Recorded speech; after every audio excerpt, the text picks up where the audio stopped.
Pablo permaneció 2 años enteros en una casa que alquilaba.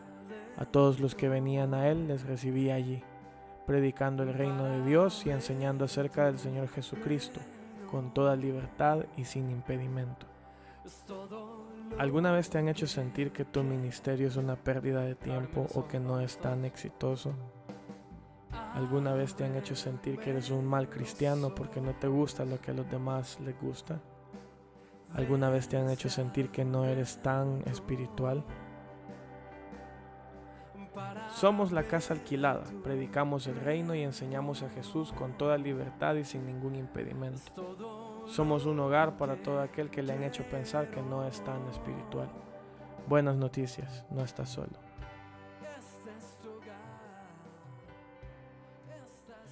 Esto es La Casa Alquilada, una noche más. Vamos a estar reflexionando sobre espiritualidad.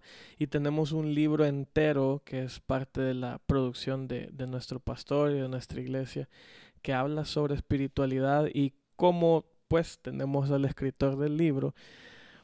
Quiero hacer varias preguntas sobre espiritualidad. Yo he estado leyendo el libro, reflexionando un poquito, sintiéndome un poquito como la introducción del libro dice. Pero bueno, vamos a comenzar de un solo con el libro en sí. Se llama Espiritualidad Desordenada y ese es un libro o un título que puede parecer eh, raro para el mundo evangélico quizás porque estamos acostumbrados a oír, tenemos un Dios de orden. ¿Por qué espiritualidad desordenada entonces? Quizás lo primero que habría que analizar tiene que ver con los términos, ¿va? ¿Qué es orden? ¿Qué es control? ¿Qué es desorden? Nosotros muchas veces confundimos el orden con gustos, con preferencias. A mí me gusta así, por lo tanto así tienes que hacerlo. Nosotros tenemos en la Biblia a un Dios que desordena la vida y la vuelve a ordenar. De hecho, cuando empezamos las primeras frases de la creación tienen que ver con que Dios ordenó el caos que existía dentro de la creación. Y a medida que uno va viendo todo el tiempo de la Biblia, uno se va dando cuenta de que Dios va actuando así, ordena, desordena, ordena, desordena. Quizás a veces vale la pena desordenar lo que ya está. Sí, Se me porque al ocurre a mí. final es cuando uno ya tiene orden y tiene controlado, cuando ya tienes controlado te acomodas. Y en la espiritualidad es lo mismo. Por ejemplo, en nuestras iglesias se acostumbra a que la gente sea espiritual cuando ha seguido determinado orden. Y la idea es que cuando tienes controlado ya tu espíritu, tu espiritualidad, ya tenés una comodidad, te sentís cómodo. Por eso es que tenemos eh, aditamentos o cosas que nos hacen sentirnos cómodos, los ritos, los símbolos, las figuras, las doctrinas, las creencias, eso nos da como cierto orden, cierto control y nos hace pensar que también así la espiritualidad debe ser de esa forma. Este, ¿Cuántos años es que tiene usted? Yo, 59 años. 59. Este libro lo escribió entonces hace como que 2 años. No, lo escribí, bueno, lo escribí ya en orden, sí, hace como unos 3 años, pero las ideas las he venido trayendo desde hace 10, 15 años. Y es que quizás lo que la gente debe saber es que mayormente las cosas que escribo nacen de mi propio desorden, quizás espiritual. En el libro La Introducción utilizamos una figura de Roque Dalton que habla de que en uno de sus libros, pobrecito poeta que era yo, y yo tomé esa frase y la adapté al concepto pobrecito espiritual que era yo, porque en realidad lo que yo miro en la espiritualidad evangélica ahora es demasiada superficialidad y demasiada farsa. No hay algo genuino de decir, mira, tengo problemas, o sea, si no soy perfecto, estoy luchando con esto. Eh, a veces oro, a veces no oro, no soy el tipo de persona que me levanté orando. O sea, hay unas luchas, hay vaivenes y hay luchas de valles y montañas en la espiritualidad, cosa que muchas veces los evangélicos no reconocemos en nuestros diarios vivires. Y por mi lado, yo lo que veo no es tanto, ¿cómo le digo? La gente no tiene punto medio. Por un lado está aquel que bien estructurado, bien cuadrado, bien todo tiene que estar en orden, limpio, nítido. Y hay muchas iglesias que viven así, y yo he estado en iglesias que son así. Pero por otro lado también se formó hace que unos 20 años se habrá formado, 15 años tal vez, y varias iglesias que surgieron aquí con estas ideas de la iglesia emergente, que no me parecen desagradables del todo las ideas que vienen de ahí. Pero surgieron varias iglesias más orientadas a rockeros, orientadas a patinadores, orientadas a surfistas. Y ellos por el otro lado no eran tanto de control, pero sí era no importa. Sigamos haciendo las cosas como sea, no importa. Dios te ama siempre y puedes permanecer de la manera que estás. Y mis amigos que en su propia búsqueda de espiritualidad me decían, no hombre, en esa iglesia no, si ahí adentro se ponen a beber y se ponen a... Sí, Es lo mismo que aquí afuera, me decían, ¿para qué voy a ir a esa iglesia? Entonces como que no hay un punto medio en que uno diga, ¿y qué es ser espiritual? Pues es ser bien cuadrado o es ser liberal. extremadamente libre. No, la espiritualidad tiene que ver con la medida que Dios o Jesús se va formando en nosotros. Yo creo que la espiritualidad no tiene que ver tanto con una práctica en sí que me identifique o una acción que me identifique. Siento que la espiritualidad tiene que ver con una búsqueda de cada día parecernos más a Dios. En realidad lo que los místicos como el hermano Lorenzo o los que fueron de esa época, los grandes eh, quizás místicos espirituales que tenemos en la antigüedad, que tenían ese anhelo. La verdad es que lo que yo veo es que cada vez más hay como ciclos repetitivos en donde una generación se cansa de la superficialidad o del escenario y va en una búsqueda, en un repensar. La espiritualidad a la que yo me refiero es una espiritualidad, como lo dice el teólogo René Krivitz, el teólogo brasileño, que dice es otra espiritualidad. Pero él dice, me refiero a otra espiritualidad, aquella que se aleja de la espiritualidad evangélica y se acerca más a una espiritualidad bíblica. Entonces el descubrimiento de la verdadera espiritualidad no tiene que ver que lo busquemos en nosotros, sino si la palabra de Dios es la que nos está dando las pautas y los principios. No sé si vale la pena preguntar qué es espiritualidad por el hecho que yo considero que al terminar el libro uno tiene una mejor idea de eso, pero tal vez un preámbulo de qué consideramos espiritualidad. Precisamente eso, la espiritualidad es cuando vos, a medida que, bueno, estaba leyendo ahora una cosa bien interesante. En el libro de Efesios la palabra digno se repite a diario, en todo el libro. Y la palabra digno es una palabra interesante en el texto griego. Es la palabra griega axios. Y la palabra griega axios describe una balanza.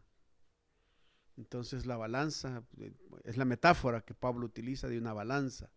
La idea es que en una cosa pones un peso conocido y en otro pones un peso desconocido. Pero el peso conocido te hace saber si exactamente el desconocido es igual a eso. Entonces, Pablo dice que la vida espiritual es digna, es la que existe entre el equilibrio entre el llamado de Dios y tu caminar. Entonces, por eso es que los capítulos 1 al 3 hablan del llamado de Dios y los capítulos 4 al 6 hablan del caminar. Entonces, la espiritualidad tiene que ver que vos camines de acuerdo a tu llamado. Si vos caminas de acuerdo a tu llamado, tenés un equilibrio. Y ese equilibrio se convierte en que sos un digno seguidor de Dios. Lo que sucede es que la mayoría de personas tienen un llamado, pero no caminan a la acción. Y si vos ves en los personajes, en el Antiguo Testamento, en todos los personajes, un llamado los hizo llevar a caminar. A Abraham Dios lo llamó y caminó por fe. A Moisés Dios lo llamó y tuvo que caminar para Egipto. A Pablo Dios lo llamó y tuvo que caminar para... O sea, no puede ver. Entonces la verdadera espiritualidad que se presenta tiene que ver con el hecho de que debes tener un equilibrio entre tu llamado y tu caminar. No puedes separar esas dos cosas. Hay aquí en la introducción de su libro, hay varios ayes, varios pobrecitos espiritual que soy yo. Y el primero me llamó bastante la atención. Hacernos preguntas básicas, qué nivel de espiritualidad tengo, soy espiritual, cuánto tiempo tengo que orar para ser espiritual. Y la verdad es que yo cuando lo estaba leyendo me sentía bastante identificado porque siempre me han eh, dicho a lo largo de un montón de años que tenés que cumplir con ciertas prácticas y disciplinas espirituales para ser espiritual verdaderamente. Y yo empiezo, pero nunca termino. Y luego usted menciona aquí que me puedo sentir espiritual si he venido manejando 30 minutos y me he sentido en la presencia de Dios. Y me acordé de una vez que me peleé con cierto grupo de personas en un ambiente religioso. Y yo venía manejando para acá, para la casa. Y me puse a llorar. Y me puse a llorar y a decir... Y la verdad es que esa oración ha sido una de las oraciones más cortas que he podido hacer en mi vida porque venía llorando. Subí los vidrios porque me daba pena que me vieran en la calle. Y empecé a llorar, apagué la radio y me acuerdo que lo único que decía era papá, papá, papá, papá. Y cuando ya llegué aquí a la casa venía de otra forma. Y entonces yo me pongo a pensar, nadie me programó esa pelea y esa oración en el carro y ese momento, pero ha sido para mí uno de los momentos más espirituales de mi vida. Y entonces yo me sentía como ¿qué es ser espiritual entonces? Porque yo muchas veces no me siento espiritual. Pero ¿a qué se refería usted Lo con que este pasa primer ay? es que tiene que ver con la manera en que nos enseñaron a acercarnos a Dios. Por ejemplo, para muchas personas el leer la Biblia es un lugar que se acercan a Dios para leer de Dios, pero no se acercan a la Biblia para oír de Dios. Entonces muchas veces vos puedes salir con todo un contenido bíblico que lo has leído, pero no has oído a Dios. Entonces nosotros tenemos que cambiar la manera en que nos acercamos a los instrumentos.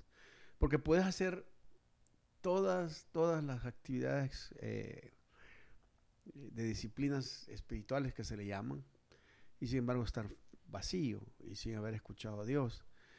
Entonces lo que yo creo es que muchas veces lo que necesitamos es volver a esa sencillez de estar conectados con Dios, de oírlo en las 24 horas, de saber exactamente que Dios no es alguien que se queda en la iglesia, sino es alguien con el que yo camino. Y es un compañero de viaje. Y como compañero de viaje, la interacción es más dinámica. Pues. Si yo veo a Dios como compañero de viaje y no como mi supervisor, entonces cambio. ¿Por qué? Porque mi acercamiento hacia Dios es más experimental, más de escuchar, más de relación, más de intimidad que de cualquier otro tipo. Pero es importante que la gente entienda que las disciplinas o las prácticas por sí no te hacen espiritual, es lo que está en tu corazón. Cómo caminas de acuerdo a tu llamado. Es bien importante enfatizarlo. Yo siempre pensando en esto de qué significa entonces ser espiritual, creo que los que nos empezaron a querer definir en cuanto a qué tan espiritual sos o no, fueron estos movimientos que vienen muy arraigados al pietismo, ¿verdad? Al experimentar más a Dios. Y no puedo evitar mencionar a los pentecostales o a los neopentecostales y a los carismáticos. Y si bien es cierto, crecí conservador, más iglesia histórica y bautistas y todo esto.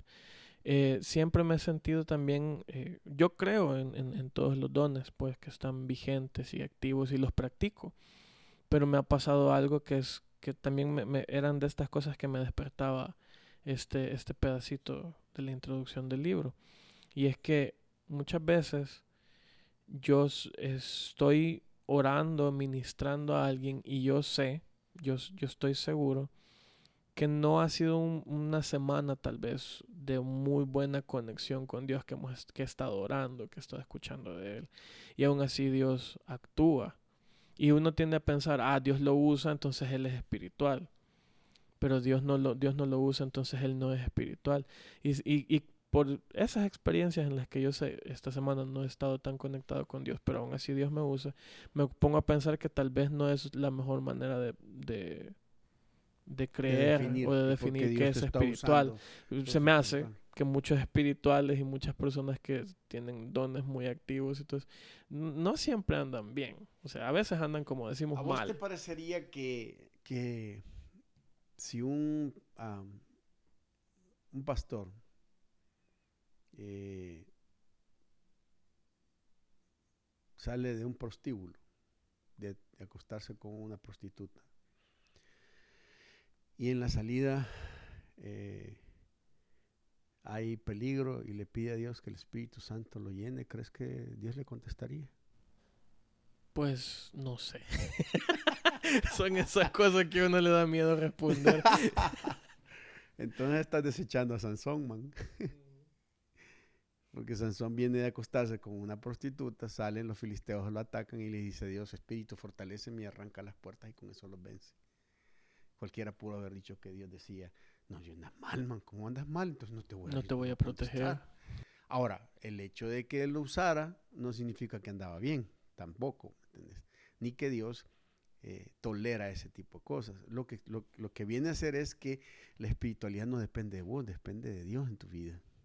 Es el accionar de Dios en tu vida que actúa y hace las cosas por la simple palabra de la misericordia, la gracia de Dios. Y que la gracia nunca se entiende, porque la gracia es caótica, es desordenada. O sea, y ese es el punto. La esencia de la espiritualidad tiene que ver con la gracia de Dios, porque la gracia de Dios es caótica. ¿Cómo es posible que entre los ancestros del Mesías hayan prostitutas, hayan gente maldita como Ruth, que la maldición a los moabitas era que no entrarían en la congregación, y aparece una moabita como ancestra de Jesús? Eso hace que la gente se enfurezca porque dice: no, Dios no puede hacer eso, porque ya tenemos el control y el orden de lo que Dios hace. Dios solo bendice a los que andan bien, a los que están orando, a los que van a la iglesia, a los que hacen eso.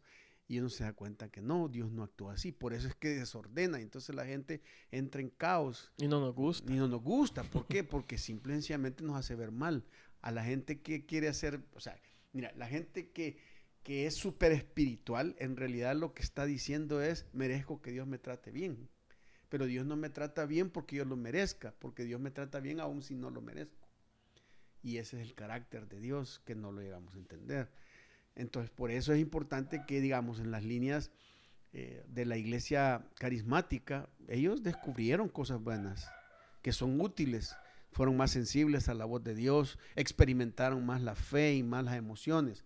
Pero eso viene de los avivamientos, porque Lutero reformó racionalmente la escritura y todo lo demás, pero los grandes del movimiento pietista o del movimiento metodista y todos ellos hicieron que experimentáramos la fe, y son sus ancestros. Lo que sucede es que, como en cualquier otro movimiento espiritual, las cosas se degeneran cuando se pierde la espiritualidad bíblica.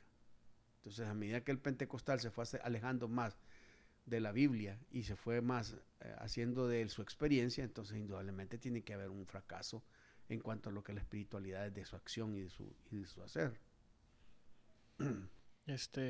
Aquí también estaba leyendo, menciona a Mike Giaconelli, que aporte tiene el libro o lo que ha leído de él, porque veo que lo menciona bastante, hablando del desorden en la vida. Yo a veces también, o sea, me siento desordenado, como que he tratado de hacer las cosas bien, pero en medio de todo lo que voy tratando de hacer las cosas bien, sí hay definitivamente desorden, hay cosas en las que yo mismo he desordenado y no sé, o sea, leí aquí allá con él y me quedaba así como que Mike Giaconelli fue un líder, fue el de los pioneros de los Lucas Ley, Howard Andrew Hall, de ese movimiento de especialidades juveniles. Él fue quizás uno de los pioneros en eso. Desafortunadamente murió joven en un accidente de tránsito y ya no. Pero Maya Conelli tiene un libro que se llama Espiritualidad echada a perder. Y él explica que cómo es posible que que alguien que tiene una espiritualidad de alto y bajo y de tan desorden quiera hablar de espiritualidad. Pero, y dice, quizás en realidad esa es la verdadera espiritualidad, ¿no? Es decir, porque Dios se manifiesta en tantos lugares extraños y en tantas cosas raras que son controversiales para nuestra vida. Por ejemplo, yo escribí un artículo en mi blog que dice espiritualidad del prostíbulo. ¿Cómo puedes creer vos que en un prostíbulo puede haber espiritualidad? Sin embargo, los espías de José llegan a un prostíbulo y ahí encuentran que hay más sensibilidad espiritual de una prostituta que todos los que están alrededor. Y esa prostituta misma es la que es la bendición y a la que Dios, claro, después la historia demuestra que Rahab cambió su condición espiritual, ¿verdad? Pero la idea es, no, hombre, no puede Y ser. es la prostituta que aparece en la genealogía de Jesús. Entonces es importante. Entonces ya con él era honesto en cuanto a su espiritualidad y él decía, no, yo a veces estoy desordenado, a veces no, o sea, tengo descontrol, tengo esto, tengo aquello, y eso nos hace pensar a nosotros que la realidad sí es. Pues lo que pasa es que en los evangélicos hemos fingido tantas cosas. O sea, los pastores son tan súper espirituales, que no quiebran un plato y estás viendo que se suicidan, que cometen adulterio, que tienen o tendencias homosexuales. la apostasía tan popular de estos Sí. últimos días en los pastores de Estados Unidos. Entonces la pregunta es, ¿quién está dándole paz a quién? Pues, o sea, ¿en qué momento estamos aquí viniendo? Y por eso es tan impredecible el ver que un domingo en la mañana vos ves a todo el mundo en el escenario, creer que toda esa gente es una iglesia dinámica y espiritual, cuando no es así la cosa. La introducción del libro sigue hablando de que pensaba que las contradicciones e ineptitudes de mi vida espiritual al comienzo eran por mi juventud. Y esta fue otra que yo estuve, porque todo el mundo piensa que es algo que me molestaba bastante, que piensan que estoy bien chiquito, que estoy bien joven. Y ya tengo 8 años de casado, tengo una niña de 3, y tengo pues lo que tengo de estar casado, de vivir independiente de mis papás y de llevar a cabo mi vida, de tratar de realizarla yo solo con mi esposa. Y yo también pensaba, cuando me case todo va a cambiar, voy a ser mejor, voy a ser más espiritual, voy a dejar mis pecados, y me doy cuenta que los pecados simplemente se hacen diferentes. Uno crece y no deja de pecar. Es que la cuestión es, hay una dimensión visible de lo que pecas y una visión invisible de lo que sos en el pecado. Moisés fracasó aún a los 120 años, ya viejo.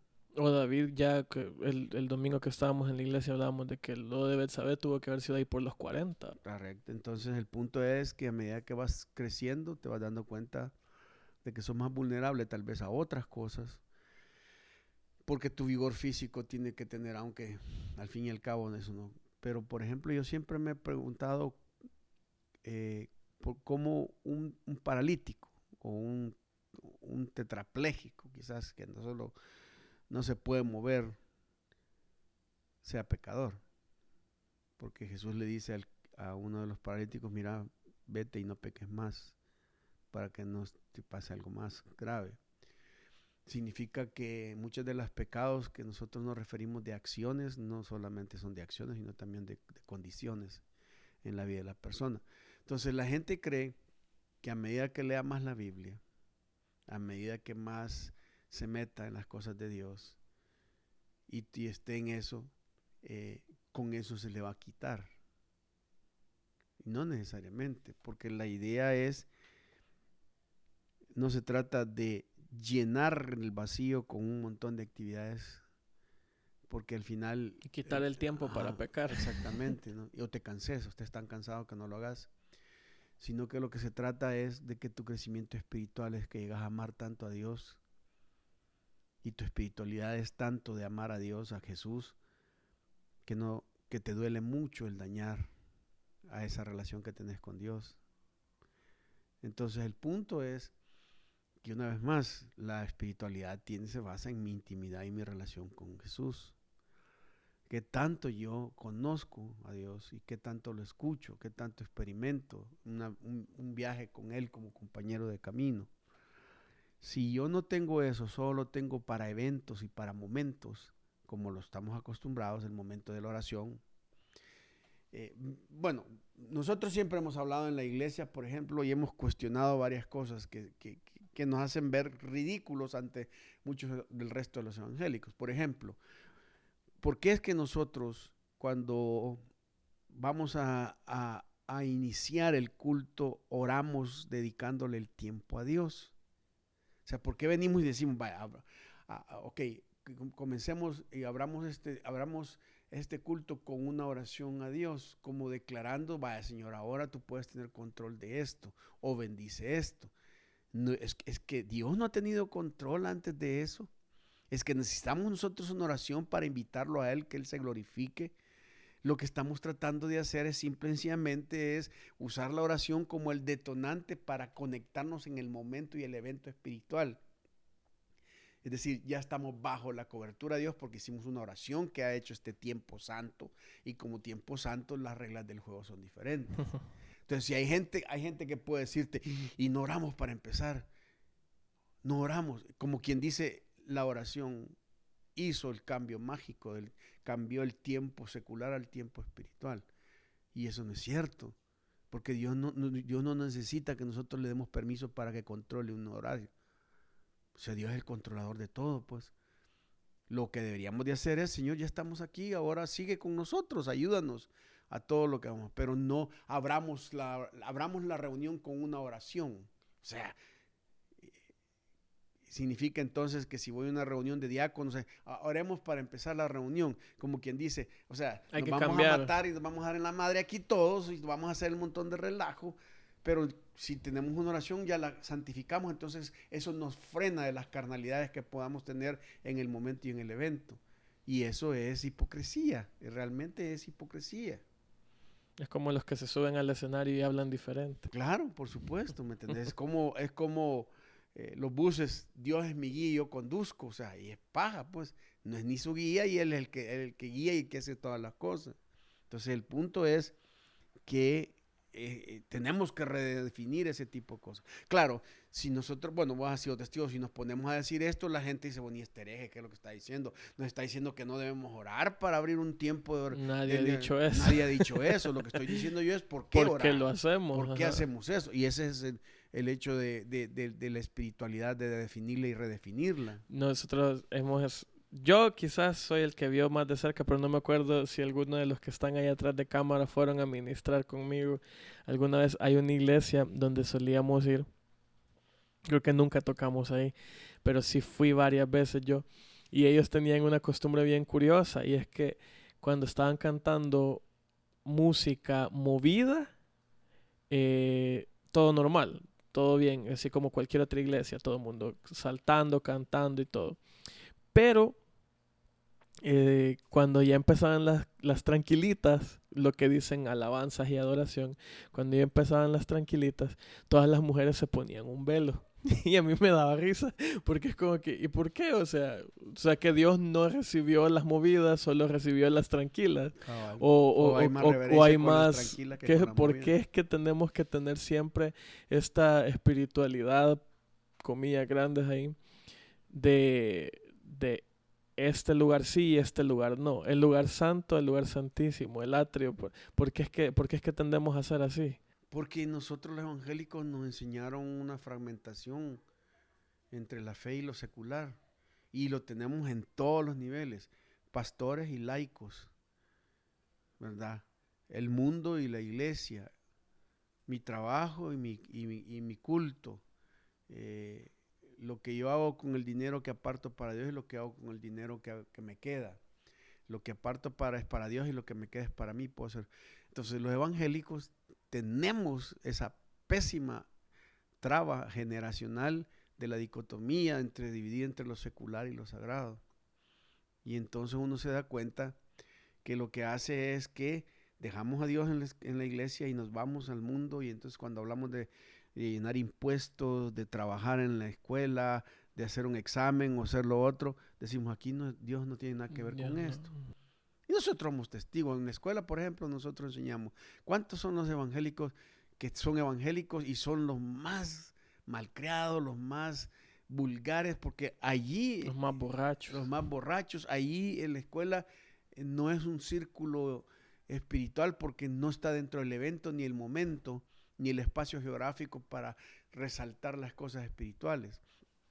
Entonces, el día en que nosotros rompamos ese esquema, el problema es que romper ese esquema conlleva romper estructuras que tenemos ya tan arraigadas en nosotros.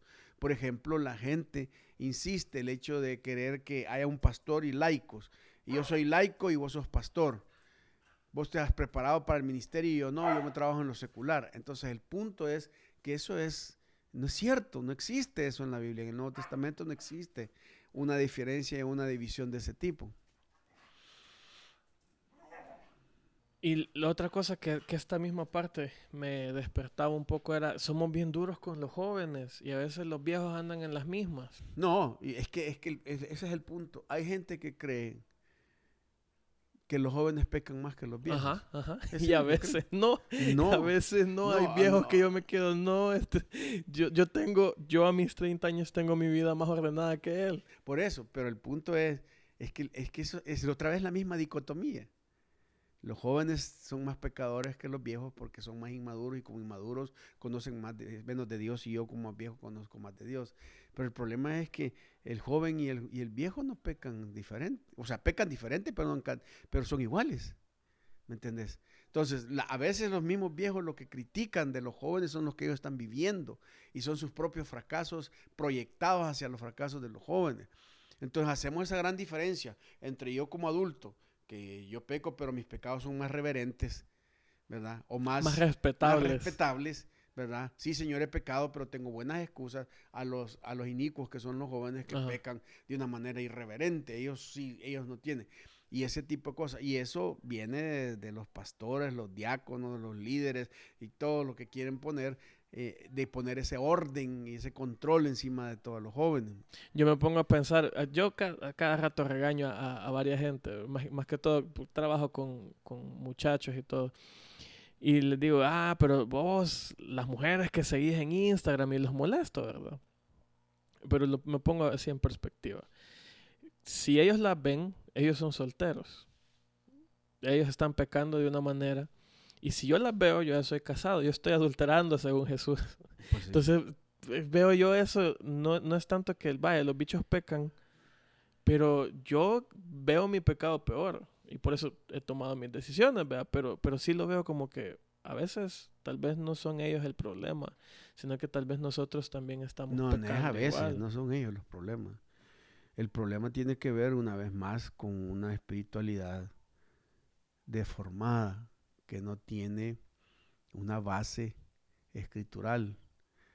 Porque si tenés los principios de la Biblia en tu vida, no hay donde perderse. O sea, podés tener ese discernimiento de que Jesús tenía, de parecerse a Él y de tener una vida más genuina, que creo que es una de las cosas que necesitamos buscar más hoy en nuestras iglesias. Pero una vez más, el que sea genuino, necesitamos quitar todas esas estructuras que nos hacen ficticios. ¿Entiendes? Porque nuestros cultos y nuestros espacios, nuestros templos están diseñados para la escenificación, para pasar al frente y para poder mostrarnos una representación espiritual que muchas veces no estamos viviendo. Bueno, entonces, ¿qué esperamos? Decir varias de las cosas que vamos a decir aquí nos va a poner cierta etiqueta. Se me ocurre al menos una, que herejes. Pero ¿qué esperamos lograr con esto? Según el libro hay 3 cosas. Veamos una por una. Quitar el velo al mito de la falta de defectos en la espiritualidad. Así es. como decía Salarrué, seamos malos. Y Tenemos, eso, aún con Cristo, luchamos con la maldad que existe. Y eso no va a desaparecer jamás. Siempre está ahí y tenemos serios defectos, pero el problema no es que tengamos defectos, sino que el que finjamos no tenerlos y los querramos cubrir con la hipocresía. Si yo voy a ser una persona que tengo luchas, lo debo reconocer, que tengo luchas, que a veces fracaso, que a veces estoy en la victoria, a veces no tengo un deseo de orar, no tengo ganas de hablar de Dios, a veces estoy enojado con Dios, a veces no entiendo lo que Dios está haciendo. Y esa es la realidad de la vida. Que ya no seamos tan superhéroes de pararnos al frente de la gente, decir, bendecido hermano, en victoria, luchando. Todas esas famosas cantaletas y muletillas que tenemos en nuestro diario vivir evangélico. sí, hablábamos esta semana, ¿verdad? Que estábamos platicando de Job. Eh, yo insisto que los evangélicos han leído el principio de Job cuando todo le va mal y luego se saltan los 40 capítulos que vienen y leen el final cuando Dios lo restaura. Y me sorprendo cada vez que hablo de Job, que cuando alguien me dice, pero Job no renegó de Dios. Y yo, no leíste todo Job, ¿verdad? Porque Job es un libro que hasta parece irrespetuoso Job hacia Dios en algunas partes. Y todo el mundo siempre nos dicen, no, es que tenés que preguntarle a Dios para qué. No por qué, sino para qué. Pero Job sí le pregunta a Dios, yo quiero una Y nunca explicación. supo. Y nunca se la dio Dios, sino que Dios bajó y le dijo, el universo es más complejo de lo que vos te puedes imaginar y vos sos un puntito Y no voy a en perder el todo tiempo eso. explicándote. Cabal. Exactamente. Ahora, lo curioso de eso es que nosotros, vuelvo otra vez más a lo que siempre he tratado de enseñar en la iglesia, que nosotros nos vamos por las corrientes y las interpretaciones y los héroes y los pasajes y los personajes que son más visibles, ¿verdad? Y que Dios, vemos que de alguna manera el sufrimiento de Job hizo que él cuestionara a Dios y dijera varias cosas, que probablemente después él dijo, la regué en decirlas, pero era lo que sentía. Y Dios lo que hace es... Pero yo siempre me he preguntado que en el libro de Job hay una mujer que sí blasfemó, que es su mujer. Y le dijo a Job, o sea, maldice a Dios y muérete. Entonces la pregunta es, ¿por qué al final de las recompensas que Dios le da a Job, le da nuevos hijos, nuevos material, pero no le da nueva esposa? Sino que la misma esposa que blasfemó y renegó y todo, Y Dios la bendice a y Dios través la de bendice Job. a través de otros hijos.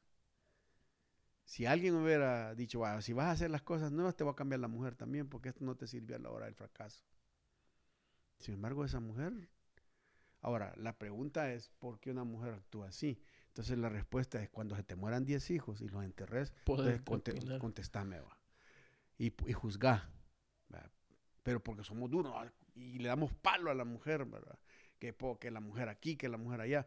Pero enterrar 10 hijos y quedarse en la bancarrota y ver a su esposo hecho una desgracia, o sea, no es algo que alguien pueda aguantar tan fácilmente. Sin embargo, Dios, al ver a esta mujer, Dios la considera como una humana, alguien que de plano está sufriendo y que no entiende. Y al final también es vindicada a ella y reintegrada en la bendición como parte del proyecto con Job. Ese es el peligro de nosotros echar a la desgracia a la gente cuando sufre, cuando tenemos ese tipo de ¿cómo se llama? De consejos, ¿verdad? No, no diga eso, no va a vivir peor si lo que declaras de tu boca lo que estás decretando te va a hacer mal y todo eso. No, Que todos somos víctimas de eso. exactamente, Nada sí. más yo platicando con usted esta semana. Sí, o sea, todos somos víctimas de ese tipo de cosas. Entonces uno se da cuenta de que Dios es más caórdico que cualquier otro, ¿verdad? O sea, el caos y el orden a la par. Hay un cantante que se llama Todd Agnew que me gusta mucho cómo escribe. Y él dice, si tenés dudas sobre Dios, ¿por qué no preguntárselas a Dios? De todos modos, Él ya sabe que las tenés. Pues sí. Me hace pensar en eso un poquito. Eh, Queremos llamar a todos los cristianos con este libro que salgan de su escondite y dejar de fingir en cuestión de la espiritualidad. ¿Por qué? ¿Por qué queremos hacer eso? Porque estamos en las cuevas, hombre.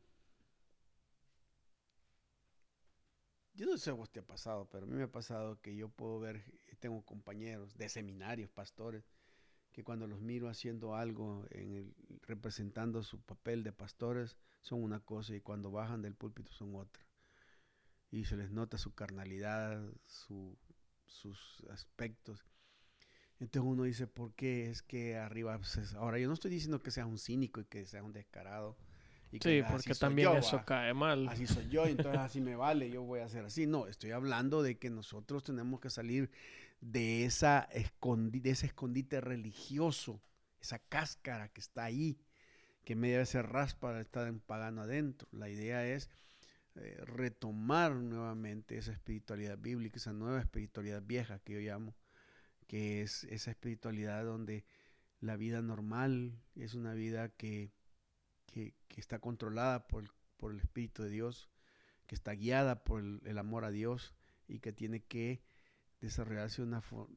Y lo sabes, lo peor del caso es que la gente mira quién está fingiendo. Se nota, uno huele. Uno huele, uno Sí, sabe. Y sobre todo los jóvenes, ¿verdad? O sea, sí, saben, sí. me está dando casaca. O sea, este maestro solo es pura fachada. Y eso es lo que ha hecho que muchos se hayan ido, que hayan rehuido de las iglesias en las que estamos. Sí. Es nueva espiritualidad vieja, dijo. Nueva ¿Cómo es? espiritualidad vieja.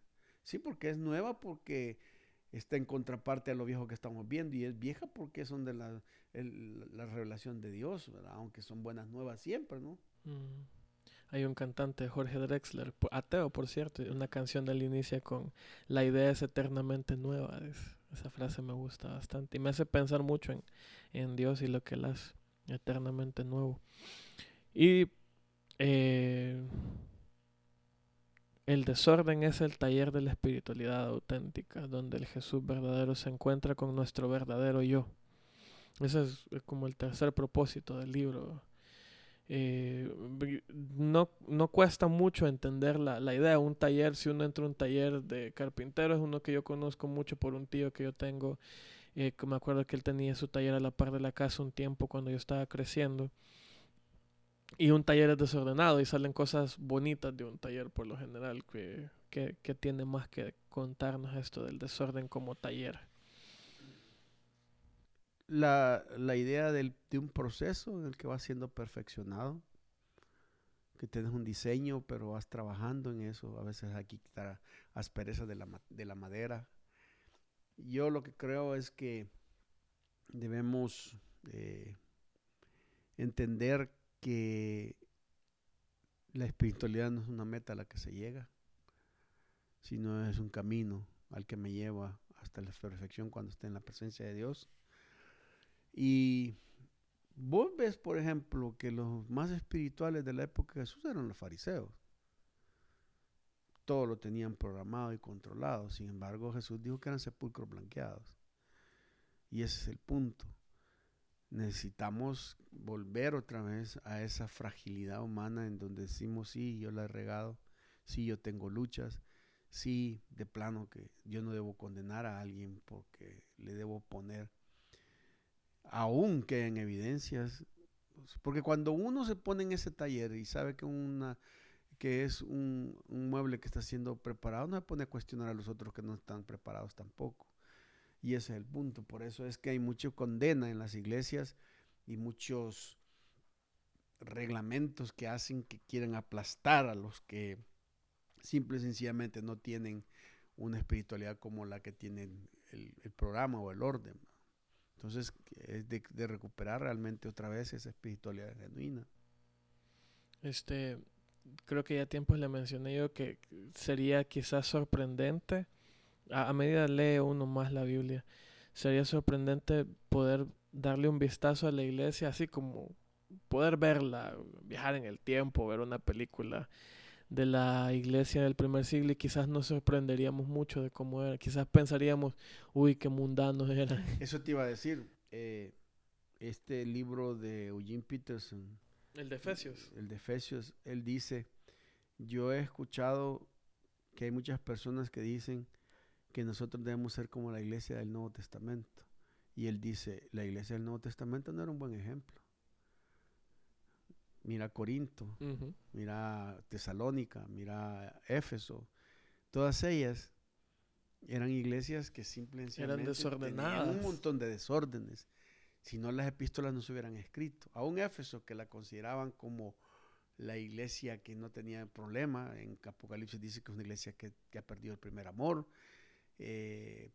Timoteo es pastor de Éfeso, bueno, es el obrero encargado de Éfeso, y Pablo le escribe las epístolas a Timoteo cuando él es encargado de Éfeso, y ahí le pone que no se diluyan en cuestiones necias ni en cuestiones. Entonces la idea es que cuando uno mira las iglesias del Nuevo Testamento, no eran caóticas, eran desordenadas, eran iglesias que estaban en un proceso del descubrimiento y que los apóstoles tenían que tomar decisiones para orientarlas y hacerlas ver y ponerlas en cintura, pero al final eso es el modelo de la iglesia del Nuevo Testamento.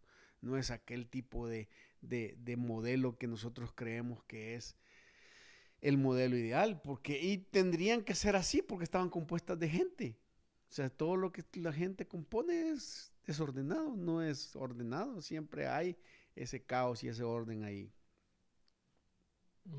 ¿Qué papel juega Juan 21, el Evangelio de Juan 21, versículo 23, ¿verdad? Pero me imagino que Lo que pasa buscan es el que resto de... el libro lo escribí basado en un estudio de todo el Juan 21.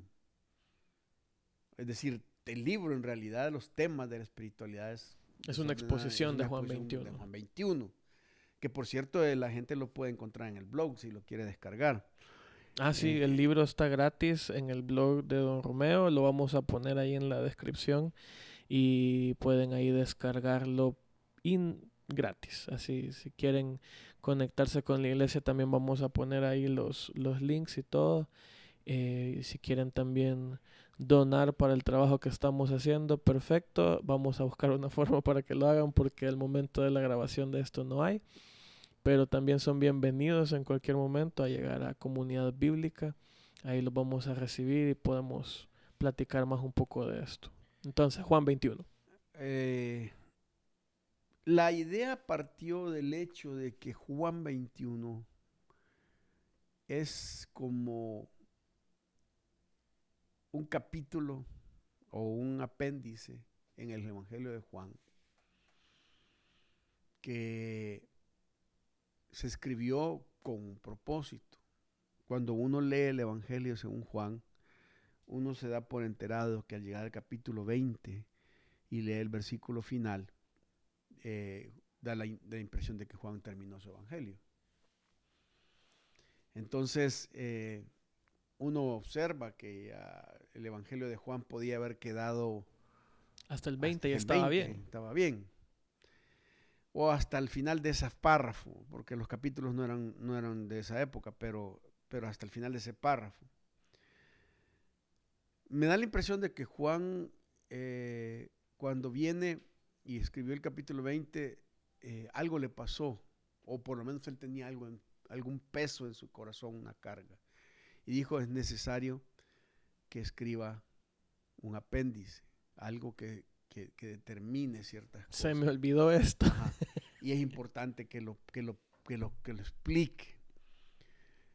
Creo que una de las razones básicas es la restauración de Pedro, porque Juan, el 21, es el único que hace referencia a cómo Jesús restaura a Pedro en su vocación. Pero más que todo, yo creo que Juan lo escribe con el propósito de contrarrestar una teoría que había con él, la teoría de que él era un súper espiritual. Entonces el versículo 23 dice, versículo 21 dice, Juan 21 dice, cuando Pedro le vio, dijo a Jesús, Señor, ¿y qué de este? Jesús le dijo, si quiero que él quede hasta que yo venga, que a ti, sígueme tú. Este dicho se extendió entonces entre los hermanos que aquel discípulo no moriría. Pero Jesús no le dijo que no moriría, sino si quiero que él quede hasta que yo venga, que a ti. esa expresión demuestra que te voy a leer otra versión aquí. Dice el versículo, la versión NTV, Nueva Traducción Viviente, dice: después del desayuno Jesús le preguntó a Simón Pedro, bueno, esto no, versículo, 21. sí, espérame.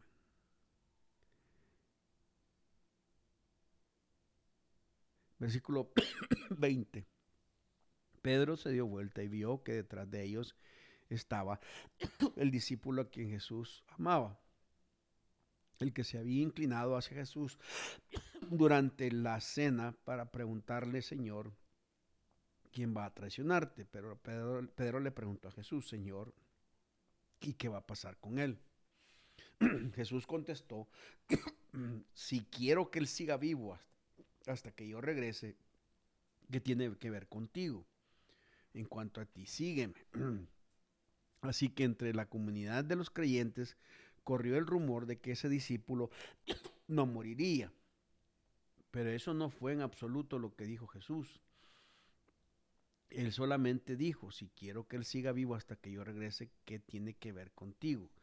Ese discípulo es el que da testimonio de todos estos sucesos y los ha registrado en este libro, y sabemos que su relato es fiel.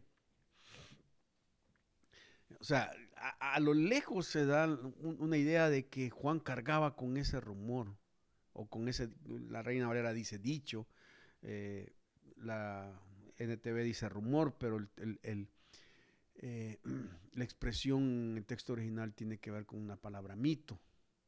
Y un mito es algo que se levanta sobre una idea que es a veces exagerada, pero que no es verdad, sino que es simplemente un rumor o algo.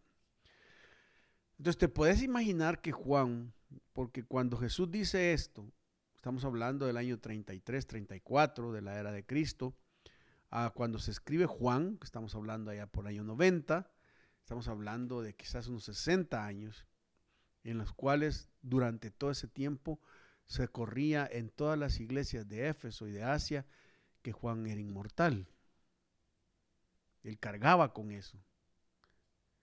Entonces llega un momento en que Juan dice: no, voy a escribir esta parte del evangelio para desmitificar mi espiritualidad, mi vida espiritual.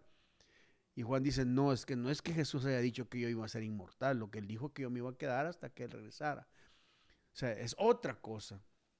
Y él dice: yo lo oí y es el testimonio fiel.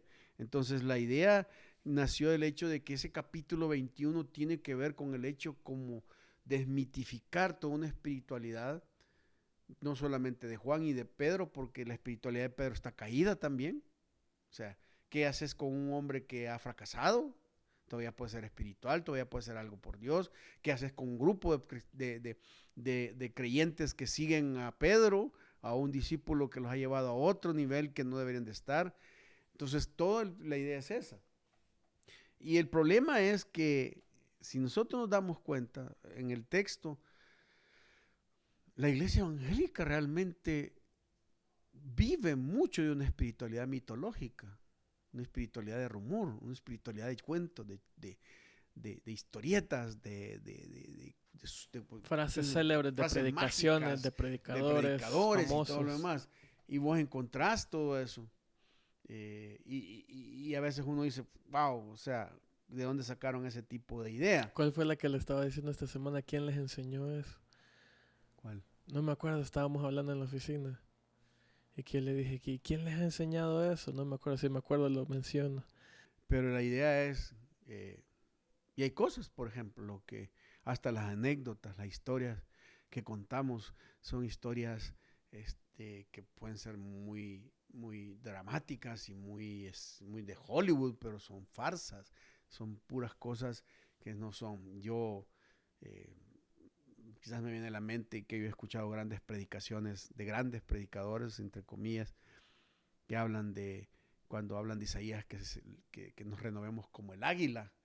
y que el Y es águila, y mentira. empiezan a hablar de que Que el el águila águila se quiebra el vuela y se va a la pico tumba y se y da que se contra la arranca las roca, uñas. se arranca el pico, luego las plumas y esperan 40 días para que le salgan las plumas y luego ya sale más fortalecida, más. Y uno dice, ¿y eso de dónde? Yo he buscado en toda la biología, la zoología y todo lo demás que me enseñen, que me digan dónde el águila hace eso y es pura mentira. O sea, a alguien se le ocurre una historia tan bonita, pero es un mito, es algo que realmente no existe.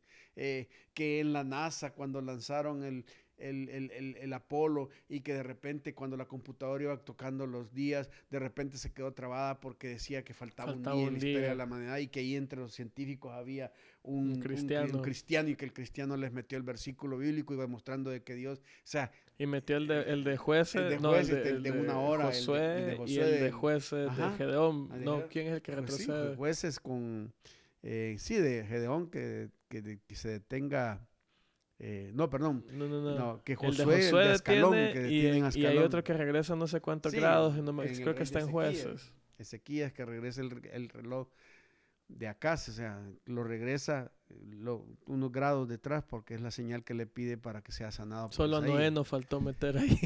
Entonces el punto es, no existe eso, no es cierto. Y ahí puedes encontrar un montón de cosas, de mitos y cosas. Y no digamos que solo son ese tipo de mitos, porque hay muchas cosas de dichos y de decires en nuestras Prácticas. prácticas que hacemos que simplemente no. Como te decía yo la vez pasada, por ejemplo, la práctica homeopática de la Santa Cena. O sea, ¿de dónde sacamos la idea de que la Santa Cena era un pedacito de pan y una copita de jugo de uva?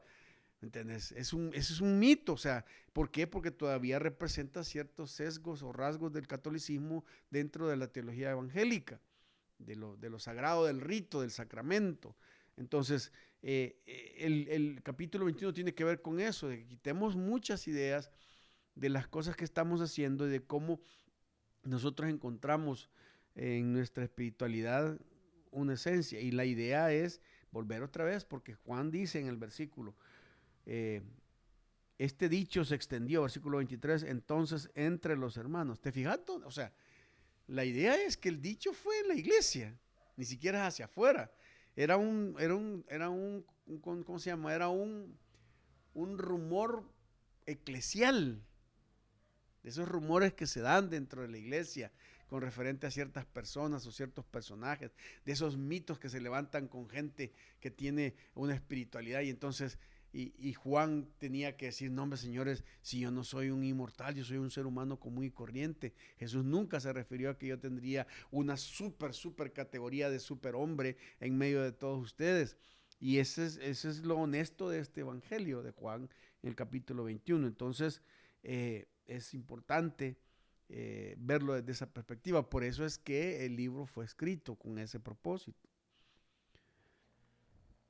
Bueno, el final de la introducción dice algo que me terminó en cierta manera animando mucho. Qué pobrecito espiritual que soy yo, porque esto puede resultar, todo esto que hemos hablado hoy puede resultarle chocante a algunos, pero la espiritualidad para nosotros es un hogar para los que no tienen una vida trazada, que no conocen la Biblia tan bien como podrían y que no tienen armada su vida espiritual. Es decir, es un hogar para el resto de nosotros que pensaba que no había un resto de nosotros, para cristianos que estamos tratando de seguir a Jesús lo mejor que podemos. Esa es la idea. Espiritualidad desordenada es tratar de seguir a Jesús lo mejor que podemos. Y creo que esa es la esencia. Y a medida que vayamos tomando los párrafos y los versículos, que vayamos dando el estudio del texto, vamos a ir trabajando las ideas desprendiéndose del texto. Y yo espero que sea una bendición para la gente que esté en contacto con nosotros y que se Para los que conecte, están buscando. para los que están buscando. Y no solo estoy hablando de gente no creyente, estamos hablando de gente creyente, porque hay una gran desilusión en muchos sobre esa espiritualidad que nos han dado que ya no nos sirve. O hasta ahorita he intentado todo y no me ha funcionado. Así es, entonces es importante que la gente pueda aportar y comentar cómo ha sido esta la interacción, cómo les ha bendecido lo que estamos haciendo. Ok. ¿Qué le parece si oramos para terminar? Bueno, esta es la casa alquilada. Los esperamos la próxima semana y vamos a estar reflexionando sobre esto y mucho más. Y siempre con la Biblia como centro. Dios les bendiga. Este es tu hogar, esta es tu casa. Gracias por estar acá.